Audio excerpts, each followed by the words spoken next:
এই কায়ুম, কি রে তুই নাকি ভোট দিবি না? আমার ভোটে কি যায় আসে? চা খাবি? না কফি। মামা দুটা চা। আমি না কফি বললাম, চা দিলি।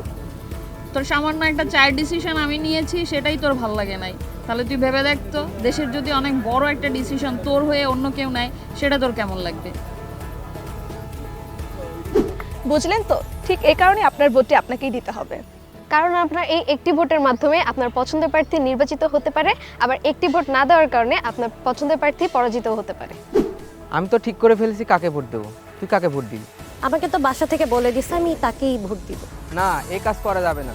আপনি তাকে ভোট দেবেন যাকে আপনার যোগ্য প্রার্থী মনে হবে। এই ভোটটা কিভাবে দিব সেটা জানা আছে তো?